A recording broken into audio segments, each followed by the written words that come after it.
Hello students, इस video में हम टॉपिक करेंगे कॉन्फॉर्मेशनल एनालिसिस और कॉन्फॉर्मेशन ऑफ एसाइक्लिक सिस्टम। तो first of all, what is conformation? तो देखो, कॉन्फॉर्मेशन होता क्या है, पहले हम ये डिस्कस कर लेते हैं। The different special arrangement of atom in a molecule which are readily convertible about rotation of atom. मतलब ये बोल रखा है वो स्पेशल अरेंजमेंट जिसमें आप एटम को मॉलिक्यूल के अंदर इंटर कन्वर्ट कर सकते हो bye rotation around single bond. मतलब सिंगल बॉन्ड के अराउंड आप रोटेशन के थ्रू स्ट्रक्चर को इंटर कन्वर्ट कर सकते हो। उस प्रोसेस को हम बोलते हैं कॉन्फॉर्मेशन।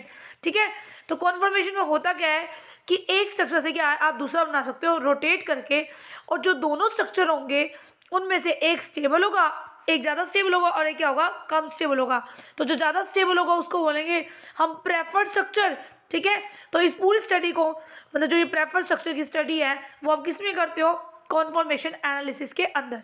तो the study of existence of prefer conformation in the molecule, मतलब आप किसी स्टडी कर रहे हो कि कौन सी कॉन्फॉर्मेशन प्रेफर है मॉलिक्यूल में, उसकी स्टडी करना एंड रिलेटिंग, और साथ साथ उसकी रिलेटिंग प्रॉपर्टीज को भी स्टडी करना फिजिकली और chemically of molecule is known as a conformation, and this whole process is known as a conformation analysis. इस प्रोसेस में आप कॉन्फॉर्मेशन के बारे में पढ़ोगे, कैसे एक मॉलिक्यूल के दो या दो से ज़्यादा स्ट्रक्चर होते हैं और उनमें से जो ज़्यादा स्टेबल होगा वही स्ट्रक्चर क्या होगा, मोस्ट प्रेफरेबल। ठीक है, तो इसमें हम पहले पढ़ेंगे ए साइक्लिक सिस्टम की। ए साइक्लिक मतलब जिसमें साइकिल नहीं बनी हुई। जैसे फॉर एग्जांपल सिंपल कंपाउंड हमारे इथेन से स्टार्ट होंगे, तो सबसे पहले हम करेंगे कॉन्फॉर्मेशन ऑफ इथेन। इथेन की कॉन्फॉर्मेशन को स्टडी करेंगे। तो देखो, इथेन की कॉन्फॉर्मेशन में क्या होगा, इसका हम न्यूमेन प्रोजेक्शन बनाएंगे इथेन का। तो इथेन का फॉर्मूला क्या होता है, CH3CH3। तो इसके हम क्या बनाएंगे, कॉन्फॉर्मेशंस बनाएंगे। तो देखो, हम इसको ड्रॉ करते हैं हम इथेन की कॉन्फॉर्मेशन को। तो फॉर्मूला क्या हमारा, CH3CH3। इसको मैं मार्क करती हूँ कार्बन नंबर 1, इसको मार्क करती हूँ कार्बन नंबर 2। हमें पता है एक को हम फ्रंट वाले को शो करेंगे डॉट से और एक को शो करेंगे सर्कल से। तो जैसे मान लो मैंने इसको क्या करा है, डॉट से रिप्रेजेंट कर रही हूँ और इस वाले को मैं कर रही हूँ सर्कल से। तो देखो, जो फर्स्ट कार्बन है उसके साथ क्या लगा हुआ है, 3H, तो H लगा दिया। ठीक है, और जो बैक वाला कार्बन जिसको मैं सर्कल से रिप्रेजेंट कर रही हूँ, ठीक है, अगर दोनों क्या है, लैम्डा लैम्डा, और दोनों अगर क्या हो, वाई वाई, तो उसे हम क्या बोलते थे, इक्लिप्स्ड कॉन्फॉर्मेशन। कौन सी कॉन्फॉर्मेशन बोलते हैं, इक्लिप्स।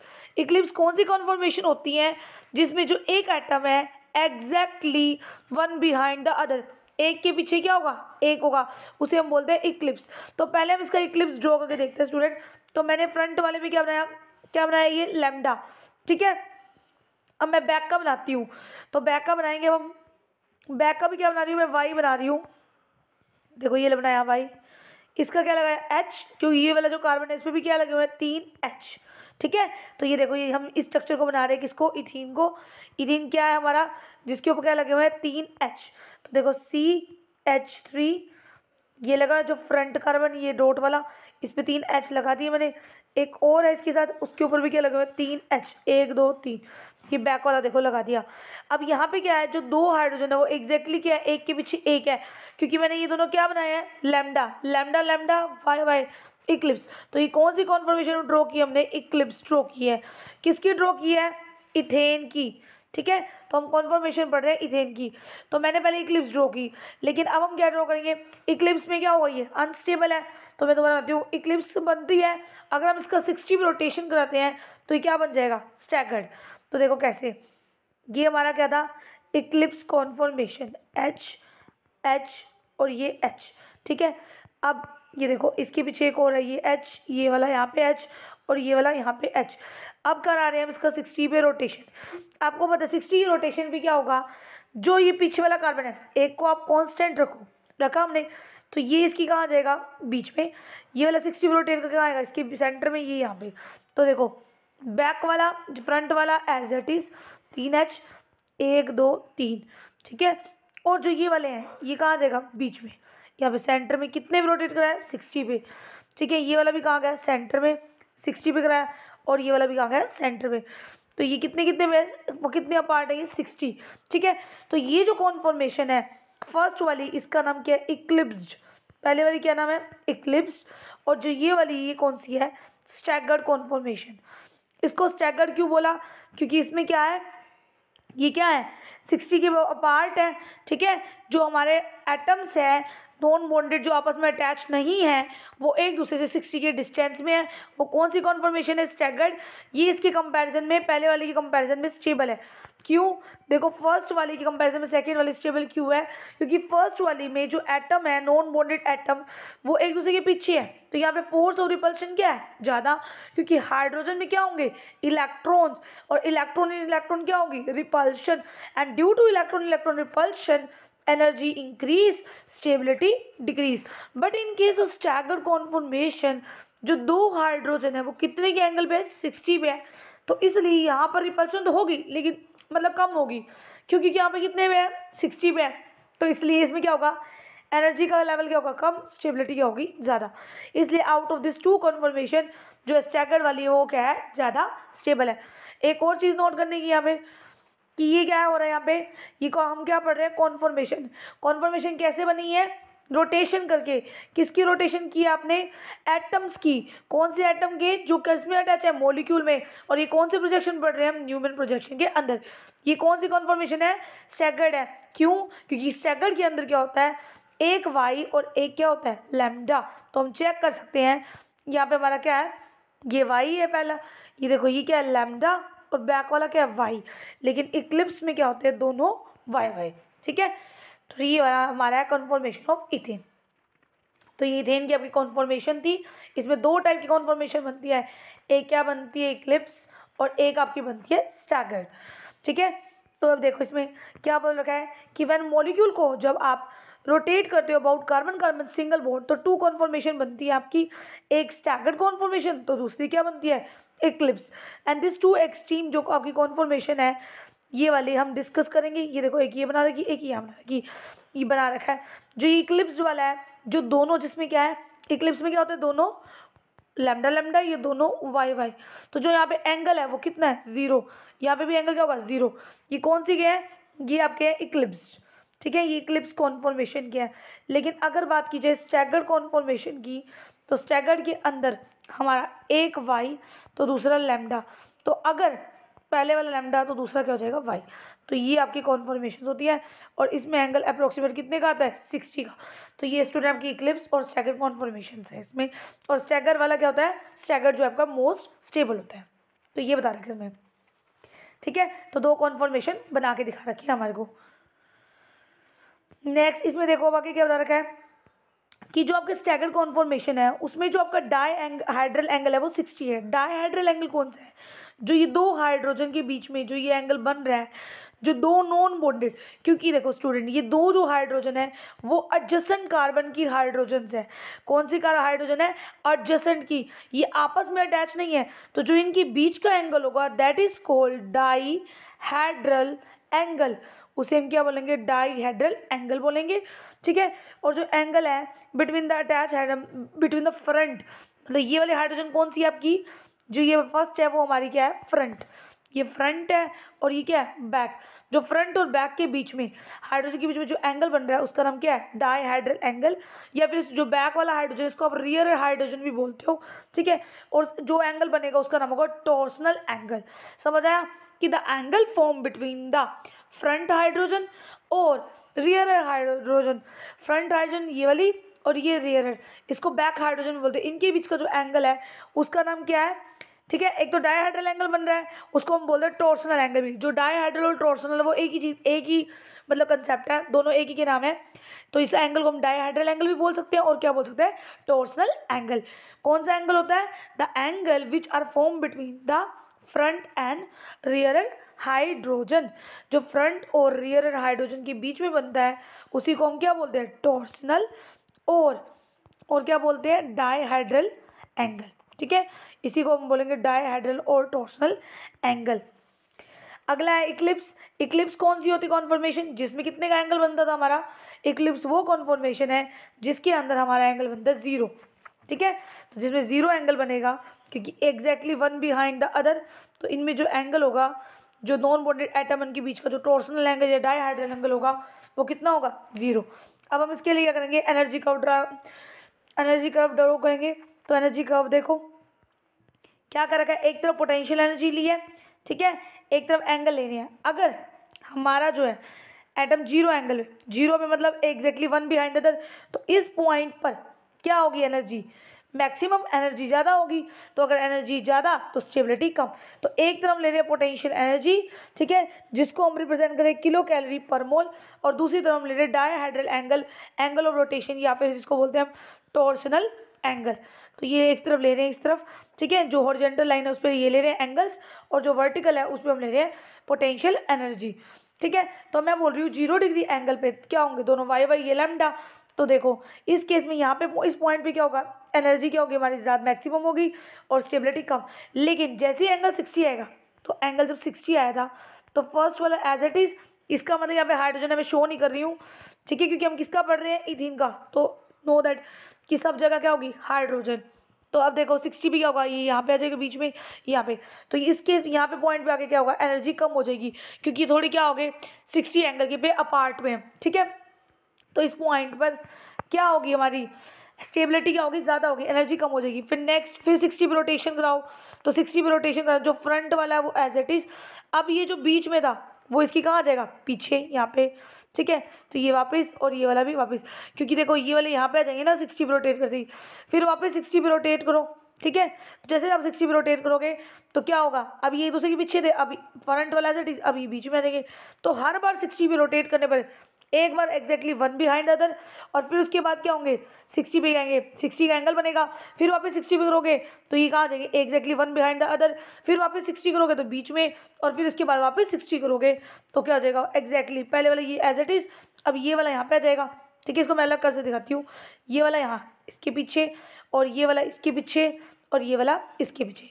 तो इस तरह से हर बार 60 पे हमारा 0 पे क्या था, 0 पे इसकी एनर्जी ज़्यादा थी, और 60 पे एनर्जी क्या होगी, कम, स्टेबिलिटी ज़्यादा। तो 120 पे वापस एनर्जी ज़्यादा हो जाएगी, फिर 180 पे एनर्जी कम हो जाएगी क्योंकि स्टेबिलिटी हो जाएगी, एक दूसरे से अपार्ट हो जाएंगे, फिर वापस। तो इस तरह से आप देखोगे एक बार एनर्जी क्या होगी, इंक्रीज, और एक बार एनर्जी क्या होगी, डिक्रीज।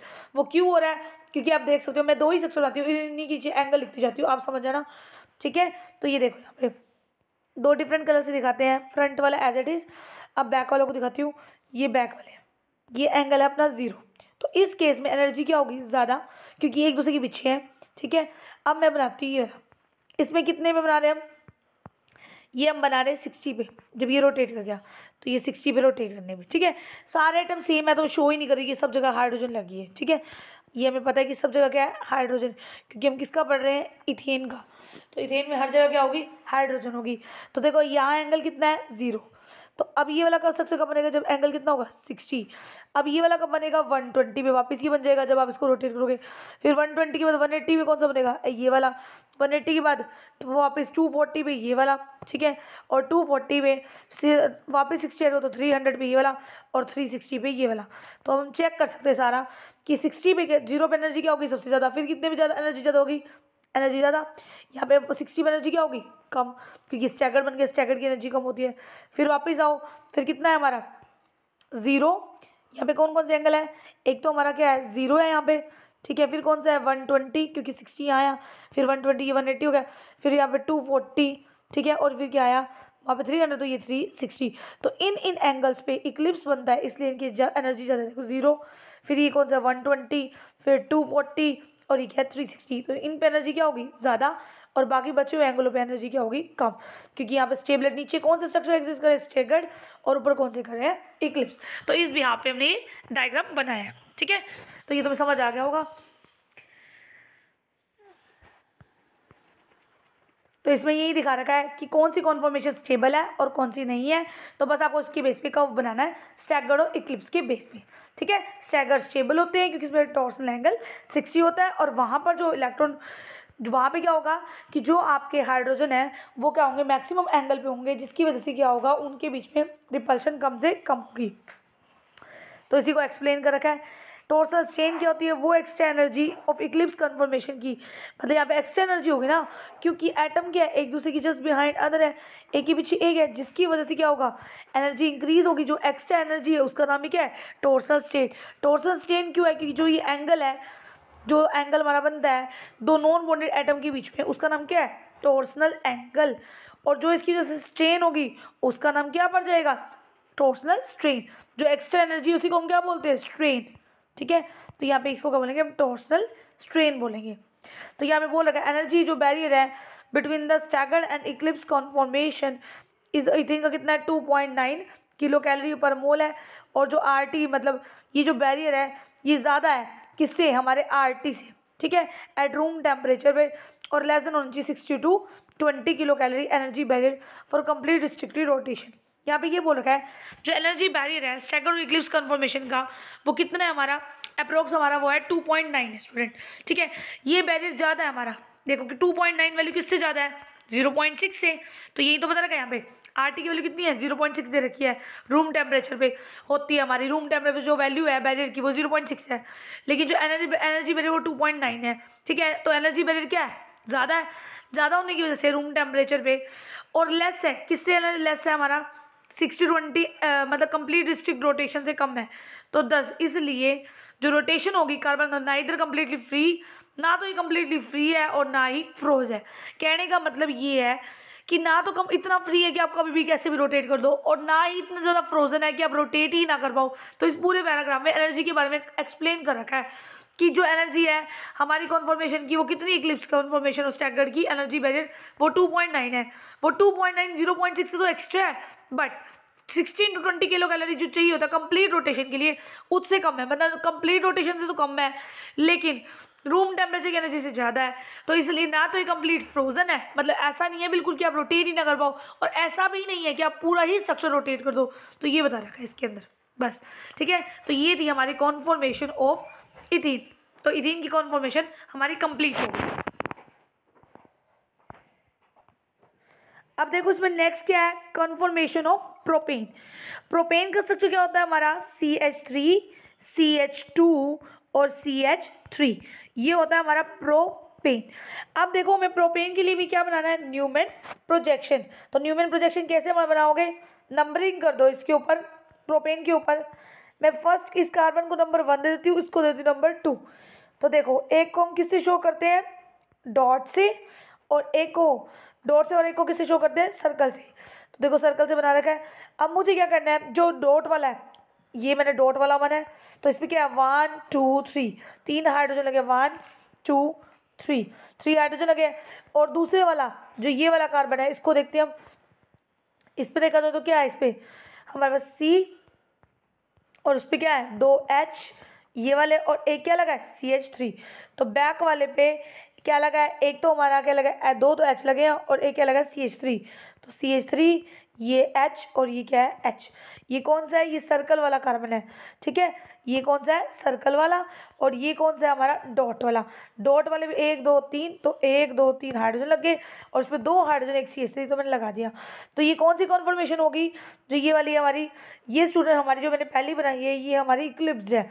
क्यों इक्लिप्स है, क्योंकि इसके अंदर दोनों ही क्या है, दोनों ही हमारे लैम्डा है। तो मैंने पहले ही बता चुकी हूँ कि दोनों लैम्डा या दोनों वाई इज इक्लिप्स। अब हम इसका स्टैगर बनाएंगे, स्टैगर में क्या होगा, एक लैम्डा एक क्या हो वाई, ये वाई है तो दूसरा क्या होगा लैम्डा। अगर पहला वो है लैम्डा तो दूसरा क्या होगा वाई। तो देखो पहला लैम्डा तो दूसरा वाई, वो स्टैगर्ड होगा। तो हम इसके लिए ड्रॉ करते हैं दूसरे वाली कॉन्फॉर्मेशन हमारी स्टैगर्ड के लिए, स्टैगर्ड। तो देखो स्टैगर्ड में क्या होगा, फर्स्ट वाला एज इट इज 3H 1 2 3। ठीक है, अब क्या करोगे 60 में रोटेट कराना है। 60 में मतलब यहाँ आएगा ये H ये वाले बीच में और ये वाले H बीच में। तो 60 का मतलब ये होता है कि क्या है, एक वाई, ये तो देखो लैम्डा तो एज इट इज, तो दूसरा क्या बना दो वाई, क्योंकि स्टैगर्ड में तो ऐसे ही होता है 60 में रोटेट करके ना, एक लैम्डा, अगर पहले लैम्डा तो दूसरा ऑटोमेटिकली वाई बन जाएगा। तो देखो CH3 कहाँ आ गया, बीच में, इन दोनों के सेंटर में आ गया। ये H कहाँ आ गया, बीच में, और ये H भी कहाँ आ गया, बीच में। तो ये आपकी कौन सी कॉन्फॉर्मेशन है, ये स्टैगर्ड, और ये क्या है हमारी इक्लिप्स। तो ये मैंने इक्लिप्स बनाई है और ये मैंने क्या बनाई है स्टैगर्ड। तो इस तरह से इसकी दो कॉन्फॉर्मेशन एग्जिस्ट करती है। Thanks for watching my videos.